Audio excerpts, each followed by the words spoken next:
So, let's talk about Nepal.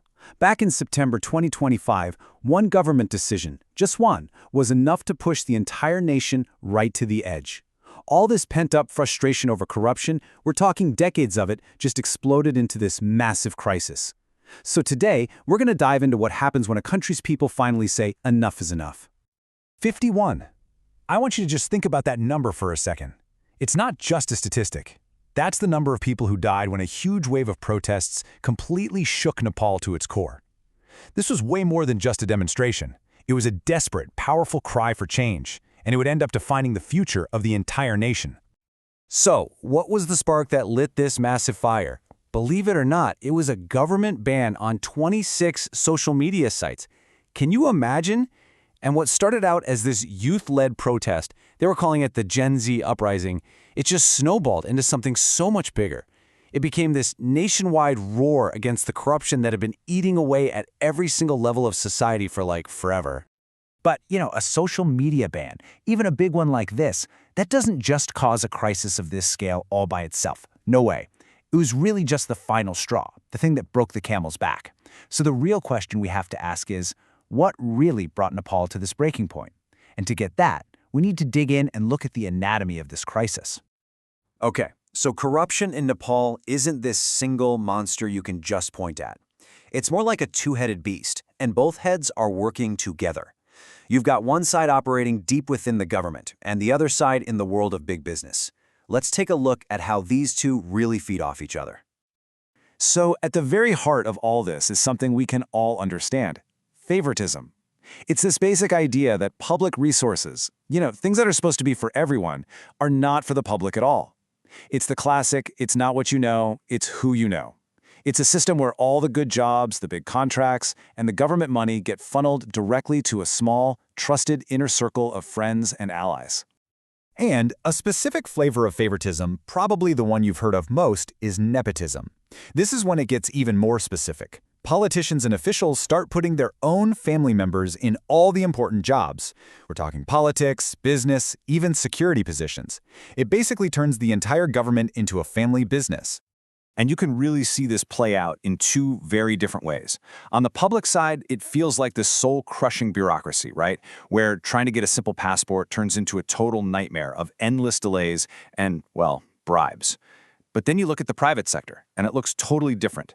There, it's all about these powerful cartels and syndicates that just completely crush any real competition in huge industries like transportation and construction. And this is where you see the massive hypocrisy of the whole system. Publicly, you'll hear the private sector talking all about free markets and competition.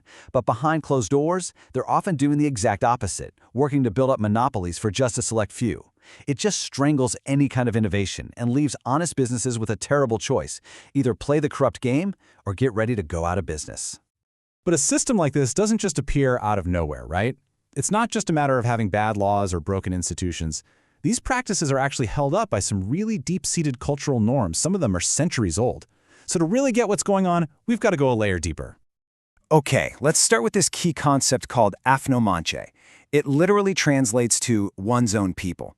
Think of it as your inner circle, your family, your closest friends, your allies, the people you can count on for anything. In this culture, your strength and your influence are basically measured by how big and powerful your afno-manche network is. You could say it's the cultural engine that drives all this favoritism. Then you have this other idea called chakari. Basically, it's the act of, sucking up to your boss to get ahead. You're serving them, appeasing them, all to gain favor. Historically, this was how rulers made sure everyone was loyal. But today, it's created a system where just pleasing your boss, with flattery, with personal favors, can be more important for your career than actually being good at your job. And propping all of this up are two really powerful beliefs. First, fatalism. This idea that your life is already mapped out for you, it's predestined. And second, a really rigid social hierarchy. Now, when people feel like their place in the world is totally fixed and there's nothing they can do to change it, well, it becomes pretty easy to just accept things as they are. Corruption stops feeling like a choice people are making and starts to feel more like an unchangeable, unavoidable fact of life. So what happens when you mix this institutional rot with these deep cultural roots? What do you get? You get a system where nobody is ever held accountable, where impunity is the rule, not the exception, and where huge scandals become just regular background noise in the news. Let's look at some of the biggest ones that really fueled that 2025 uprising. I mean, the list of scandals right before the protests it's staggering. Get this, we're talking about a scheme where powerful officials were allegedly creating fake Bhutanese refugees, just so they could send people to the US and pocket the cash. Or you've got massive land grabs, shady aircraft deals worth billions. With every single new headline, it was just another gut punch to public trust. But maybe the one that hit the hardest was the cooperative fraud crisis. An estimated 49 billion rupees, we're talking hundreds of millions of dollars here, was just stolen, embezzled from savings cooperatives. This wiped out the entire life savings of over 2 million people. See, this wasn't some abstract high-level corruption. This was a direct, devastating financial blow to ordinary, everyday citizens. So here's where it gets really interesting. When you ask people on the street what the biggest cause of all this corruption is, their answer is pretty telling. It's not greed, it's not poverty. The number one answer by a long shot is just a simple failure to enforce the laws that are already on the books. The public perception is crystal clear. Nepal doesn't have a rules problem, it has a willpower problem. And so, who do people blame for that lack of will? Well, the answer couldn't be clearer. A whopping 70% of the public points the finger at one group and one group only: political parties. The message from the people is being sent loud and clear, and it's aimed directly at the political establishment. Which brings us to the big, critical question. After all the protests, after this massive crisis, is there actually a path forward? Can this cycle of corruption, which has seemed unbreakable for so long, finally be broken? Okay, so what's the way out? How do you fix this? Well, reformers have actually laid out a pretty clear roadmap.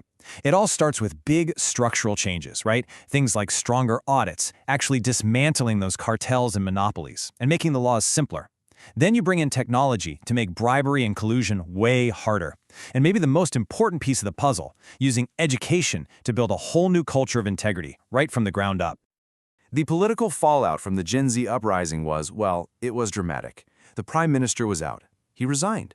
Parliament was dissolved.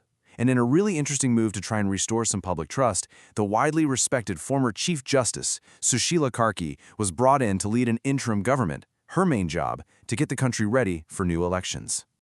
And that's where we are. Nepal is standing at a major crossroads. The old guard has been completely shaken up, and a brand new generation has screamed from the rooftops that they will not accept the status quo any longer. So the question that's hanging over the entire nation's future is simple, but it's also incredibly profound. Could this moment of crisis finally be the moment that breaks the cycle of corruption for good?